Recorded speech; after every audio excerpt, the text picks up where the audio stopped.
Even abusive people aren't stupid. I mean, some of them teeter on being stupid, but for the most part, they're not stupid. What do I mean? Well, there's two types of people that the most abusive people out there will ignore, will be kind to, even if it's fake. First type of person is a person who poses a threat to them, a threatening person. That's one type of person. An abusive person will leave alone, right?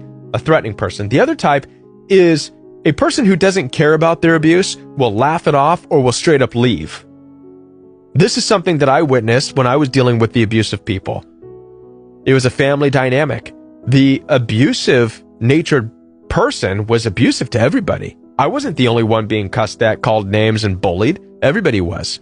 The difference was, as I look back in hindsight, is some of the people were laughing at him. You're funny. Or they would just leave. All right, peace out, have a good day, and they left. Abusive people leave those alone too. Why? Because they can't get to them. They get nothing out of it. So now we come down to you. Why did you receive more abuse than the others? Well, number one, you did not pose a threat, meaning you wouldn't call the cops, you wouldn't knock them out. And number two, you didn't leave. You didn't laugh off their abusive nature or leave. What you did do was stand there and say, please stop, please, you're hurting me, which to a narcissistically abusive person is like candy. Abusive people, not only have they been given a measure of abuse and ugliness and evil in this world, but part of that curse, if you will, is to roam around this earth looking for power. And when they come across somebody who's like that, please, why are you? They're like, ooh, I found this place where I can feel powerful now. This is why they targeted you. This is why they chose you. Because out of everybody else, you were neither threatening, nor were you leaving. You stayed there. And if you're still staying there in the middle, you're still going to experience the abuse. Not because you deserve it, but because it's who they are, and you're staying there.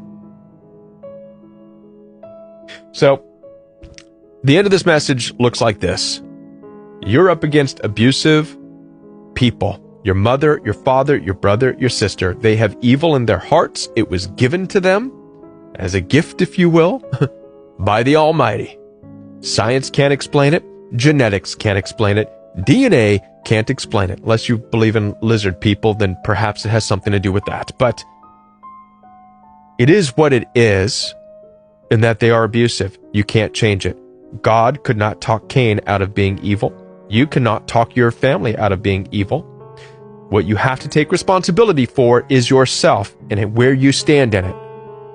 Are you going to just stand there and take it? Are you going to cry and complain and say, please be better to me? Or are you going to become a threat to him so that it stops? A threat meaning I will hurt you, or I will have you arrested, or I will record you and put it on YouTube. Or will you leave? Will you laugh off their abuse and say, thank God I'm not like you, and leave?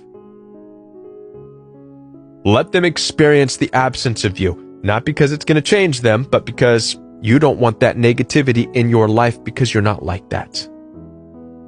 Amen. Brothers and sisters,